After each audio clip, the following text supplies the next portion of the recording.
fadhigii 46aad ee golaha wasiirada Jamhuuriyadda Somaliland oo khaas u ah ansixinta miisaaniyadda qaranka 2026 kooramku buuxa golaha wasiirada warbixintiina waxaanu ka dhageysanay wasiirka maaliyadda 40 wasiir baa jooga 7 wasiirna shaqooyin iyo fasax ay ku maqan yihiin waxaynu cod u qaadaynaa ansixinta miisaaniyadda qaranka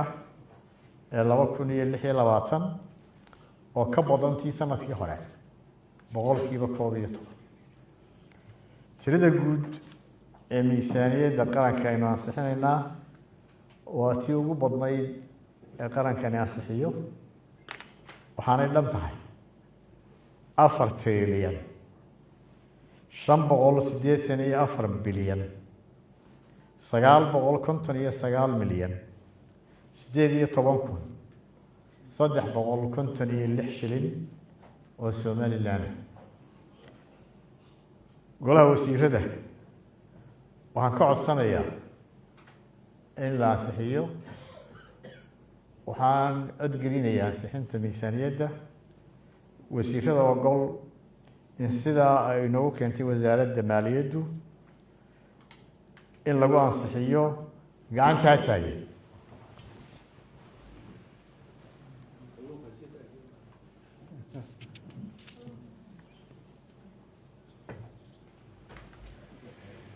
wasiirada diidan in sidaa wasaaradda maaliyaddu ku keentay lagu ansixiyo gacanta taagay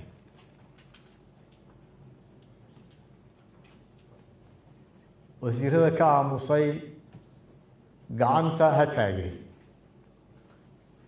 kooramka waxaa jooga 41 wasiir 40 way ogolaatay hal wasiir uu diiday cid kama aamusin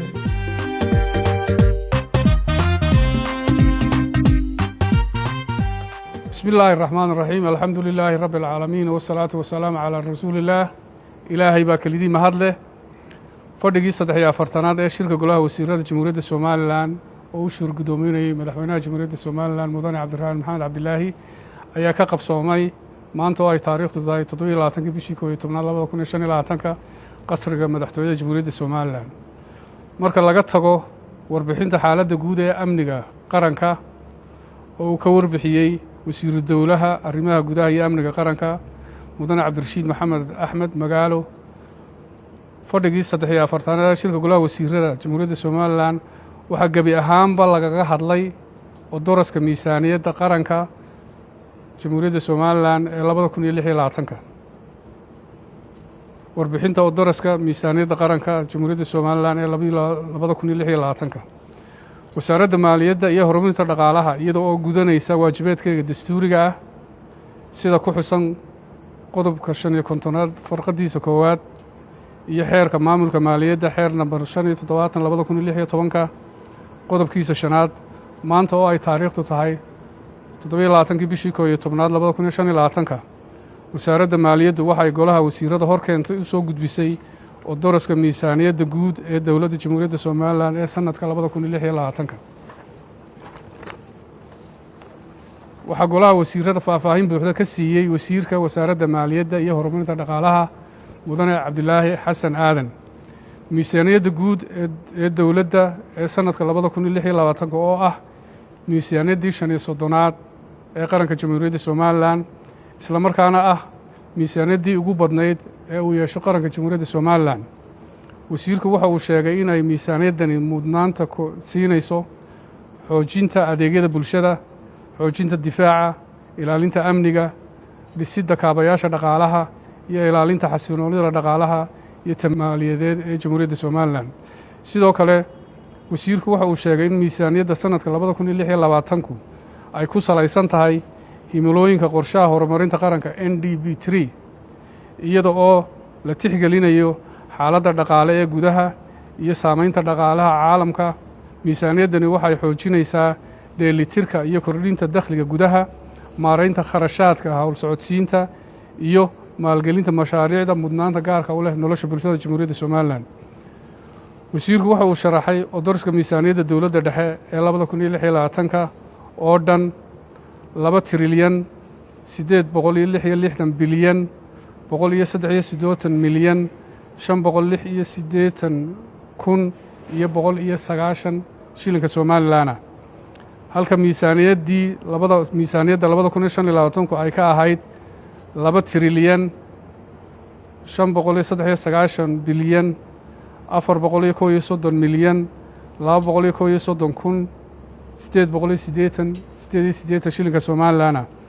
farqa u dhaxeeya labada miisaaniyadood tii 2025 iyo doolarka 2026 waxay dhan tahay 227 bilyan 750 milyan 316 kun iyo 222 shilin Somaliland taasoo macnaheedu yahay faraqa u dhaxeeya miisaaniyadda 2025 iyo 2026 marka boqolay loo bedelo waa 11%.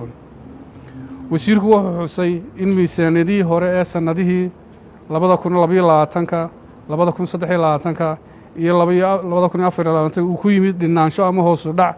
celcelis ahaan gaarayay 11%. iyadoo miisaaniyadda 2026 marka loo eego miisaaniyadda 2024 uu jiro kororsiimo ah 22%. taa macnaheedu waxa weeye 11% ahaan dhinaanshihii miisaaniyaddii 2024 wasaaradda maaliyadda waxay ku guulaysatay inay 11 bilood ee xilka haysay ay daboosho isla markaana waxay kordhisay oo doolarka 2026 miisaaniyadda 2026 wuxuu kordhay 11%. marka la isku geeyo waa koror ah 22%. dhinaca kale wasiirka wasaaradda maaliyaddu waxa uu si waafiya golaha ugu faahfaahiyey qaybaha ay ka kooban tahay miisaaniyadda 2026 ee qaranka Jamhuuriyadda Somaliland kuwaas oo kala ah